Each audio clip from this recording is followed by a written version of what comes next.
एक प्यारी सी सुबह के साथ एक बार फिर आप सभी का स्वागत है हमारे चैनल आसमो ट्रैवल डायरीज में। फ्रेंड्स, आज की जो हमारी ट्रिप होने वाली है वो है भीमताल टू नैनीताल, जिसमें हम आपको ले चलेंगे उत्तराखंड के मशहूर हिल स्टेशन नैनीताल और बताएंगे आपको इसकी हिस्ट्री और आप यहाँ पर कहाँ जा सकते हैं और क्या क्या एक्टिविटीज कर सकते हैं। So let's roll the video. Nainital Bharat की राजधानी दिल्ली से 322 किलोमीटर और काठगोदाम हल्द्वानी से 40 किलोमीटर और भीमताल से 22 किलोमीटर की दूरी पर है। ब्रिटिश काल में बसाया गया ये पर्यटक स्थल साफ मौसम में और भी अच्छे से खिल उठता है और सैलानियों को यहाँ आने पर मजबूर कर देता है। टोल के बाद हम पहुँचते हैं मल्लीताल, जहाँ पार्किंग की सुविधा दी गई है। यहाँ पर स्टेडियम है जो ठीक नैना देवी मंदिर के पीछे है। तो पार्किंग में गाड़ी लगाने के बाद हमें जाना था राजभवन की तरफ, जो कि तल्लीताल में है। तो वहाँ तक जाने के लिए हमने अपना माध्यम चुना रिक्शा। इस खूबसूरत जगह में रिक्शा आपको शाही सवारी सा फील देता है, तो आप यहाँ पर ज़रूर इसकी सवारी लीजिएगा।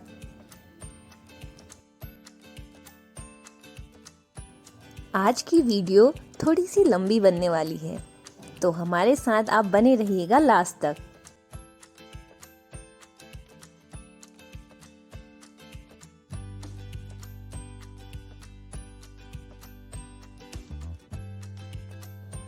तल्लीताल से होते हुए हम पहुंचते हैं राजभवन, जहां पर हम समय से पहले ही पहुंच गए थे।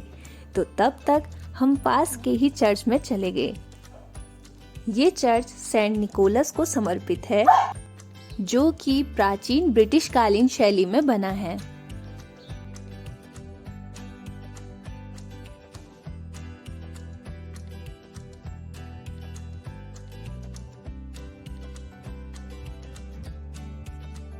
थोड़ी देर में ही राजभवन के खुलने का भी समय हो गया, तो हम चले राजभवन की तरफ। पहले यहाँ के प्रांतीय गवर्नर शेर का डांडा की चोटी, जिसे अब स्नो व्यू पॉइंट भी कहते हैं, वहाँ पर गवर्नर हाउस में रहते थे। लेकिन 18 सितंबर 1880 में आए भूकंप के बाद इसे असुरक्षित घोषित कर दिया गया और तब सन 1900 में वर्तमान नया राजभवन बनाया गया, जो अभी आपके सामने है। राजभवन से टिफिन टॉप की चोटी भी देखी जा सकती है।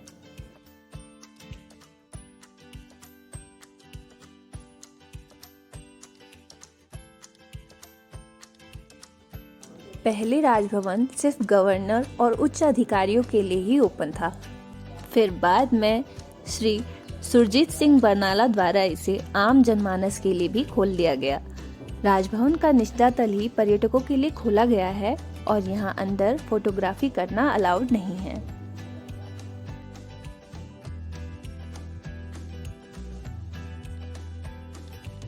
सच में राजभवन का नाम ही अपने में काफी है। इतने रॉयल और लग्जूरियस हॉल और कमरे सिर्फ महलों के ही हो सकते हैं।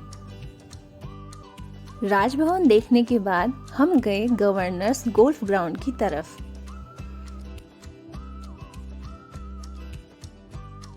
गोल्फ ग्राउंड के ठीक सामने चोटी पर शेरवुड कॉलेज दिखाई पड़ता है, जिसे अब बिरला विद्या मंदिर के नाम से भी जाना जाता है। यहाँ पर प्रसिद्ध अमिताभ बच्चन और जनरल मानेकशॉ ने पढ़ाई की थी। नैनीताल में आपको प्रकृति के अनेक अद्भुत रंग भी देखने को मिलते हैं, जैसे कि इस आकृति का ये बना हुआ पेड़, जो अपने आप में एक अद्भुत कलाकृति है।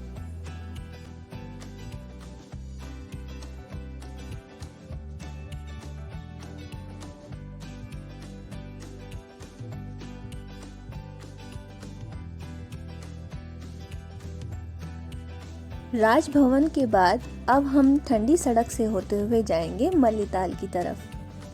ठंडी सड़क एकांत पैदल रास्ता है जो मल्लीताल और तल्लीताल को जोड़ता है।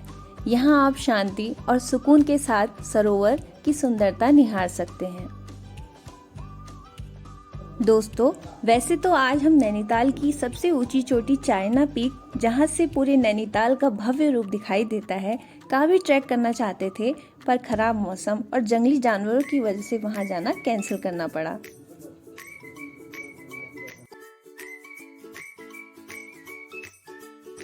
यहाँ रास्ते में आपको प्राचीन पाषाण देवी का मंदिर मिलता है, जो कि गुफानुमा आकृति में बना हुआ है।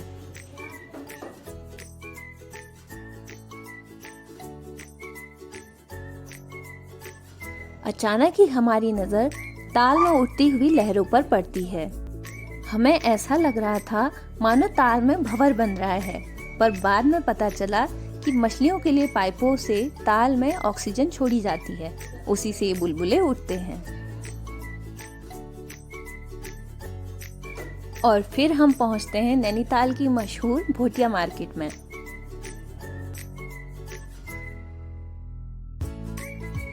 यहाँ पर थोड़ी पेट पूजा करके हम निकले बोटिंग करने।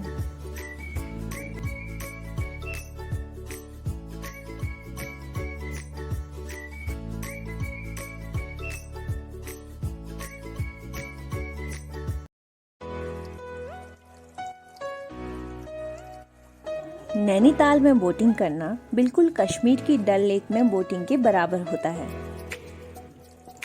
चारों ओर खूबसूरत नज़ारों के बीच में जब आपकी नाव तैरती हुई आगे बढ़ती है और हल्की हवा का झोंका आपके गालों को सहलाता है, तो सच में यह एहसास स्वर्ग की सी अनुभूति देता है।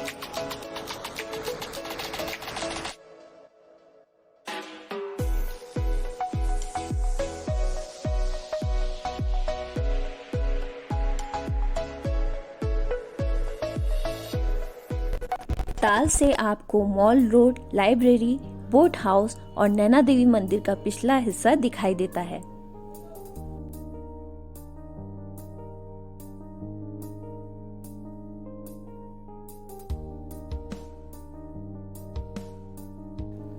ताल के किनारे ही आपको अपने काम में निपुण कुछ शिल्पकार नाव बनाते हुए दिखाई देंगे।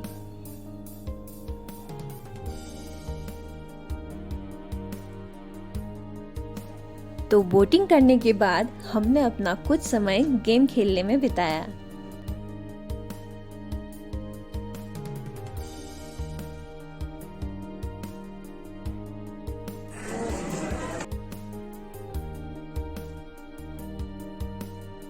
फ्रेंड्स, हमने डिसाइड किया था कि आज का दिन नैनीताल में ही बिताना है, तो क्यों ना नैना देवी मंदिर की शाम की आरती को भी कवर किया जाए। इसलिए हम आरती के समय ही मंदिर गए और इस पवित्र पल के साक्षी बने। जय माता दी।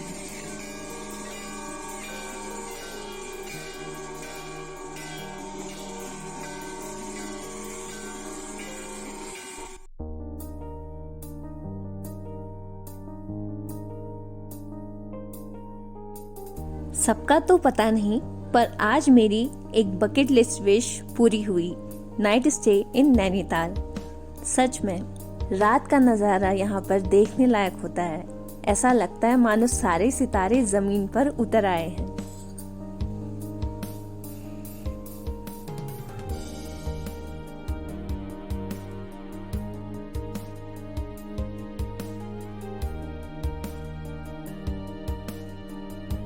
नैनीताल जितना खूबसूरत दिन में दिखाई देता है, उससे भी कहीं ज्यादा खूबसूरत इसकी सुंदरता रात में देखने लायक होती है।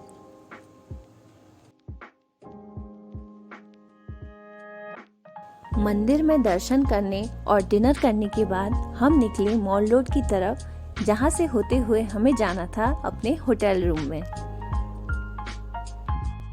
सीजन के समय यहाँ रात में दुकानें 12 बजे तक खुली मिलेंगी और आजकल सर्दियों में ये समय है 8 से 9 के बीच।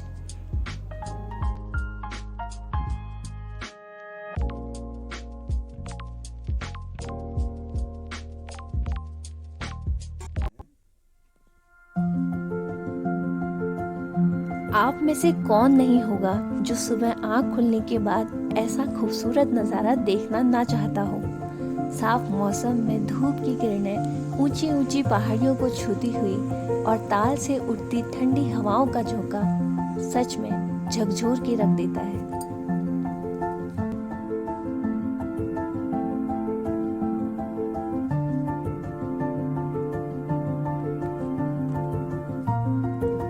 गुलाबी सी ठंड में चाय की प्याली कुछ ज्यादा ही अच्छी लगने लगती है।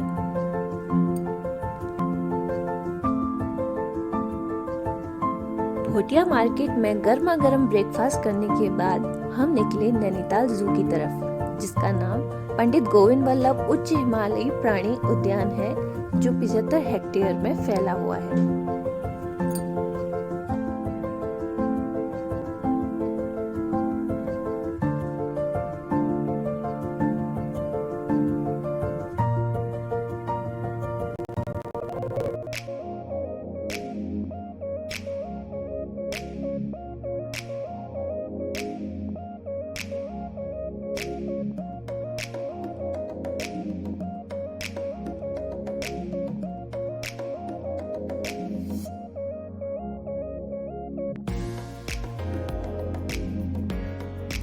हमारे लिए वह पल बहुत ही अद्भुत था जब हमने पहली बार हिमालयन मोनाल को इतने करीब से देखा, जो कि हमारे उत्तराखंड का राज्य पक्षी भी है। और हमारे लिए दूसरा अट्रैक्शन था बंगाल टाइगर को देखना। वीडियो नहीं बना, इसके ऊपर से खुशबू से चलने की खुशबू होती है, वैसे आ रही है। बाल जलेगी। यार ट्राफ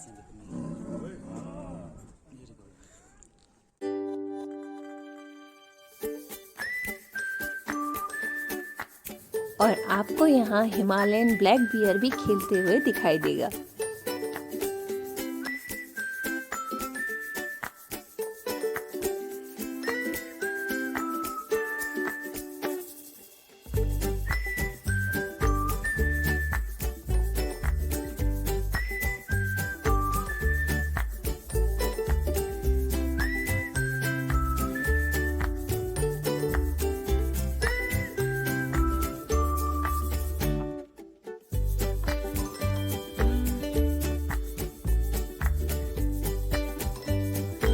और तीसरा अट्रैक्शन है हिमालयन रेड पांडा, जो कि अब विलुप्ति की कगार पर है।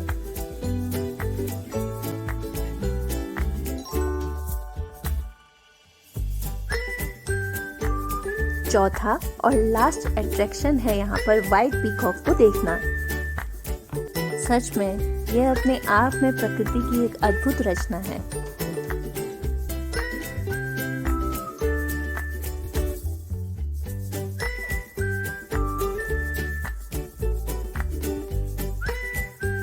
स्टेट बर्ड के साथ ही हमें यहाँ पर दर्शन होते हैं अपनी नेशनल बर्ड के भी।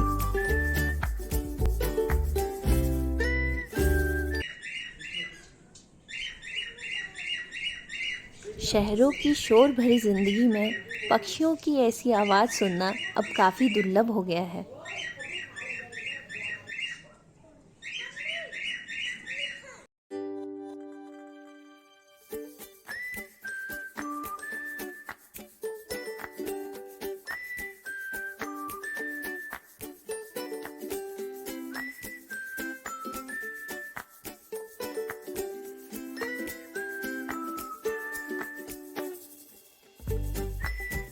जू के अंदर ही नेचर इंटरप्रिटेशन सेंटर भी बना है, जहां पर आप मदर अर्थ को काफी डिटेल में जानेंगे और अपने बच्चों को भी बताएंगे।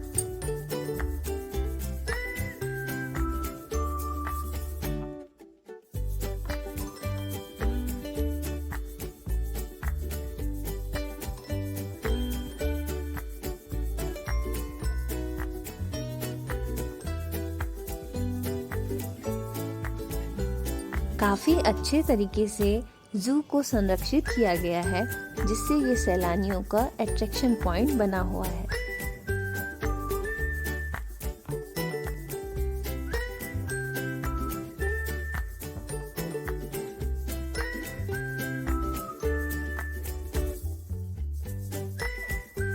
तो अपना आधा दिन जू में बिताने के बाद अब हम निकलते हैं अपनी अगली मंजिल की तरफ।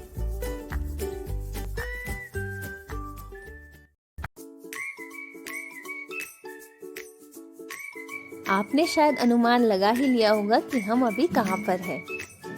जी हाँ, हम जाने वाले हैं snow view point through ropeway. Ropeway के लिए आपको मल्लीताल जाना होता है। रोपवे का एक्सपीरियंस हमारे लिए सच में बहुत ही मज़ेदार रहा। कुछ ही मिनटों में हम कब मल्लीताल से व्यू पॉइंट तक पहुंच गए हमें पता भी नहीं चला।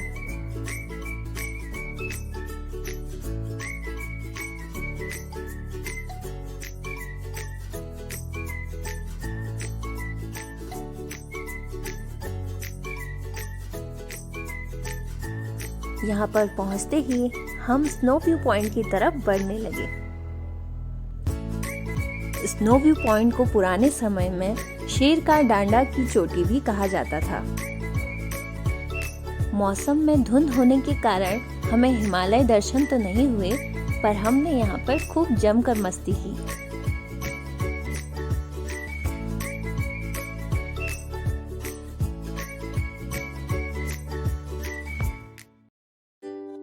व्यू पॉइंट के अलावा आप यहाँ पर बहुत सारी एक्टिविटीज भी कर सकते हैं, जैसे कि हम डायनासोर्स पार्क में गए और यहाँ का एक्सपीरियंस हमारे लिए सच में बहुत डरावना रहा।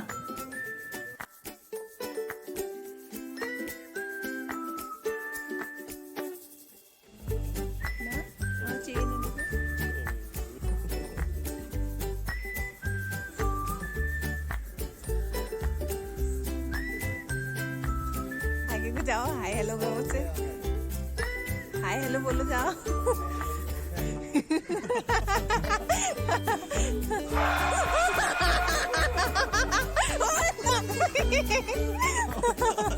लिटरली मैं इस पॉइंट पे सच में बहुत ज्यादा डर गई थी।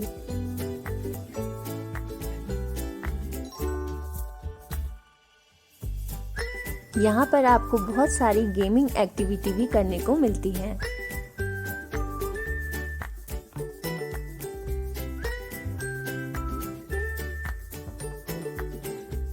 अपना कुछ क्वालिटी टाइम स्पेंड करने के बाद हम वापस चले मल्लीताल की तरफ।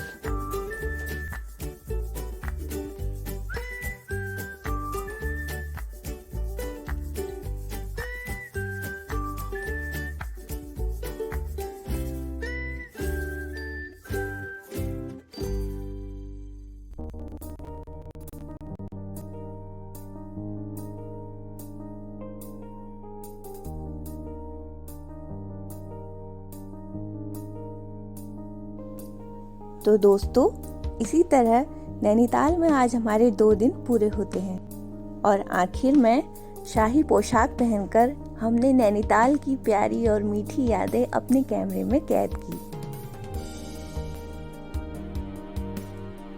तो दोस्तों, अब आप सभी से विदा लेने का समय हो गया है।